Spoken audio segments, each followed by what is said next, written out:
سلام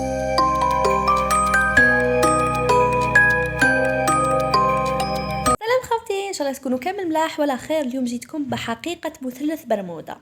قبل ما نبداو الحكايه ما تنساوش ديروا جام، ولا كنتوا جدد اشتركوا بالقناه، وفي الاخير مدوا لي رايكم بالتعليقات. اي بنادم حب يحكي حكايته ولا عنده معلومات عن العالم الاخر يقدر يتواصل معايا في الايميل، بعدين ثبتوه في التعليقات. عند الحديث عن مثلث برمودا تتقشعر أبداننا على الفور وينتابنا شعور بالتوتر والخوف. مثلث برمودا هو أسطورة مرعبة تسمى بأسطورة المسيح الدجال، وقد سموها البعض بهذا الاسم لاعتقادهم بوجود المسيح الدجال فيها، في هذه المنطقة البحرية المجهولة. ليدخلها ما يقدرش يرجع. ما الطائرات والسفن ما قدروش يرجعوا. أغلب السفن اللي لقاوها ما كانوش فيها ركاب، حالة تخوف. علاش تختفي السفن في هذه المنطقة بالتحديد؟ وعلاش إذا رجعوا السفن هادو مش فيها الركاب بالرغم من وجود السفينة؟ وش كاين في هذه المنطقة حتى يختفيوا الركاب هادو؟ وعلاش كي تعود السفينة تكون سليمة بصح بدون الركاب؟ أهناك قوة شيطانية تأخذ الأرواح؟ أو هذا مكان إبليس؟ سؤال يطرح نفسه، هل هذا متعلق بالموقع برمودا الجغرافي أو بالقوة الشيطانية؟ اختلف العلماء على ذلك، وكان من أشهر السفن اللي اختلفت رايفوكو مارو اليابانية اللي جت في رحلة وعبرت مثلث برمودا. وكي دخلت هذا المثلث أرسلت نداء إلى السفن الأخرى تطلب الإغاثة السريعة، وكان محتوى هذا النداء انقذونا إنه كالخنجر الرهيب. سمعت كل السفن هذا النداء المرعب وكان فيه العياط. بعد فترة قصيرة بدأ الهدوء التام. وكاين تاني السفينة الكبيرة اللي باسم ماري سيليت اللي لقاوها بحالتها مليحة، كانت فارغة من الركاب، وما زال فناجل القهوة سخونين مرين، وكل ما يخص الركاب يعني متعلقاتهم الشخصية تاعهم موجودة، يعني ما نقص حتى حاجة. كي الألعاب تاع الأطفال، كي اللبسة، كي مختصر ما نقصها حتى حاجة. وهذا دليل على أنه السفينة لم تغرق، ومام واحد ما خطف السفينة وقتل ركابها. وش هذا الغموض وراحوا الركاب؟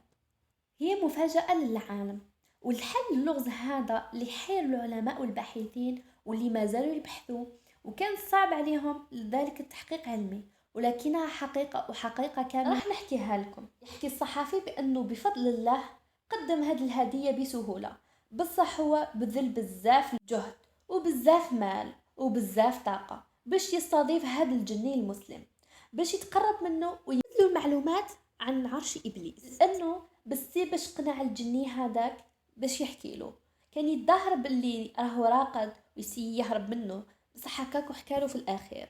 تخباو انت سخاوتي باش تفهموا الحكايه راح نهضر بكوني انا الصحفي مع الجني. اسكو شفت الابليس؟ قال لي الجني اه شفته كي كنت صغير وكي كنت صابي، كي كبرت خلاص ما زدتش رحت له باسكو دخلت في الاسلام. قلت له وعلاه رحت انت طفل صغير؟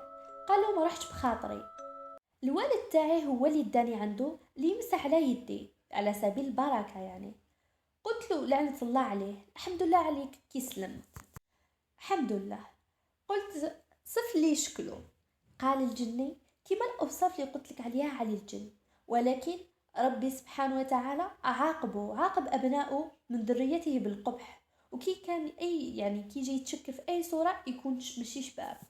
عنده ديل قصير حوالي 4 إلى 7 سنتيمتر بمقياس الإنس أو أكثر قليلا.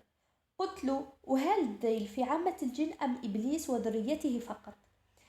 قال الجني الحمد لله إبليس وذريته فقط هم الشياطين، كافأهم ربي بخلق مميز، أما بقية الجن هما ماشي كما يتصوروهم البشر، وما مشياطن تفارهم ماشي طويل كما طول القطط. قلت له صح، والطول تاعو اسكو هو كبير ولا عادي الحجم؟ قال لي هو بمقياس الانس، يعني يقارب متر 40 متر 60، بصح يقدر يتشكل ويطول جسمه الى عشرات الامتار. قلت له اسكو عنده بيت او قصر؟ قال لي قصر ضخم للغايه فيه آلاف مؤلفة من الخدم والحشم، كما كاين لحراسات بالملايين الشياطين، وعنده قصورة واحد اخرين في اماكن عديدة. عنده ابنة كبيرة يعتز بها وعندها قصر كما باباها، وهي أكبر في ولاده. وكما كاين أمراء اللي عينهم لإدارة مملكته الواسعة. قلت له وعنده كرسي يقعد عليه يعني يعتبره عرش تاعو. نظر ليا بدهشة هذاك الجني وقال لي صح صح. زدت قلت له والعرش تاعو في البحر على الماء هكا ياك، وبالتحديد في البحر. الجني تراجع للخلف يعني خاف وقال وأنه الرسول عليه الصلاة والسلام كي قريت في الصحيح المسلم حديث الرسول عليه الصلاة والسلام قال إن عرش إبليس على البحر فيبعث سراياه فيفتنون الناس فأعظمه عنده منزلة أعظمهم فتنة. في هذا الجني مخلوع وبدا عليه الخوف كي شفته في الحالة هذيك، وقلت له يا أخي أنت مسلم والمسلم ما يخافش غير من ربي، والشيطان ما عندوش قوة باش يتمكن على واحد مسلم ومتمسك بطاعة الله. قال لي صح صح الحمد لله أنا حفظت القرآن الكريم في 4 شهور. قلت له ما علاه خايف من إبليس والجنود تاعو، راك أقوى عليهم بالاستعاذ بالله. قال لي صح صح جزاك الله عني خيرا في تعليمي. حسيت بالثبات وقوة الإيمان. أنا قلت له بلي قريت واحدة الرواية عن أصحاب ذي قرنين وأنهم شافوا كي جازوا على منطقة مائية شافوا أمة ريصانهم كما ريصان الكلاب ونيبانهم خارجين على فمهم. قالوا بلي هذه الأمة يخرجوا من واحد القصر، والقصر هذا ولا دخلت فيه يغلبك رقاد وما تقدرش تنوض. اسكو هذا قصر إبليس؟ قال لي الجني بالك هو بالك ماشي هو. قلت له كيفاه ماشي هو؟ إبليس عنده بزاف قصور ويتقل بيناتها باش يدير المملكة تاعو الجنود. كيما تاني عنده بنته الكبيرة عندها قصر محروس تاني ما من ولادو الاخرين. كيما الامراء تاني قصور تاني واحد اخرين يديروا فيها اعمال الغواية والافساد لبني البشر لتحقيق الهدف. ابليس يعتبروه رب لهم واله لهم. قلت له صحة. وين راح القصر المركزي لابليس؟ بعد تردد ومحاورات قال لي الجني أنه عند البرزخ الماء حيث يقول الله تعالى مرج البحرين يلتقي بينهما برزخ لا يبغيان.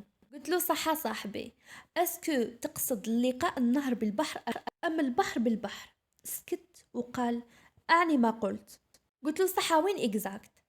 سكت وحاول يتهرب. بعد تعاودت له الدروس الثقة في الله.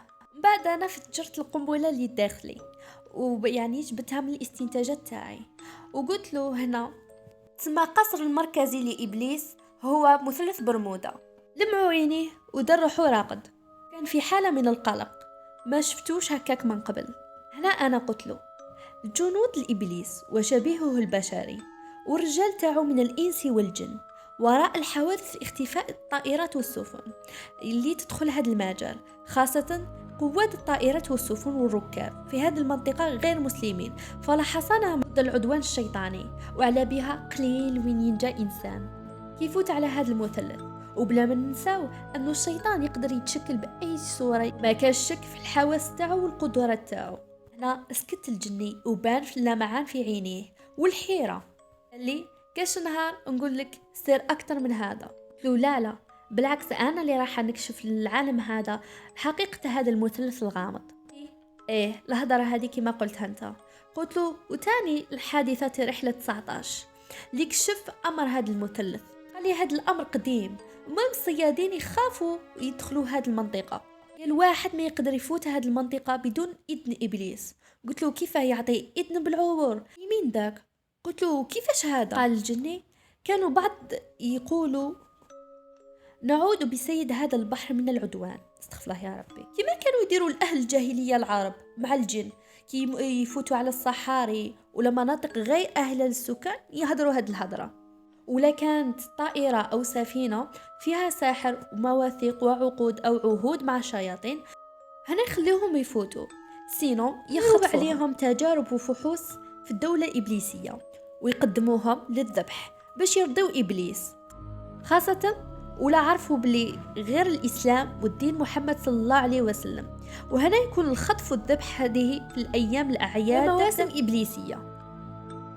قلت له بصح كيفاش تفسر اختفاء التام لجسم الطائرة أو السفينة؟ تتحط في مخازن إبليسية معينة وتسلط عليها إشعاعات معينة ولا يدوروا عليها ملايين الشياطين يخبوها، إما السحر إكزاكت اللي يحملوا جندي ويقتفوا قدامك وبعد ما تلقاهش. أنا قلت له على بالك ماكش حاب تقول لي بالحقيقة كاملة.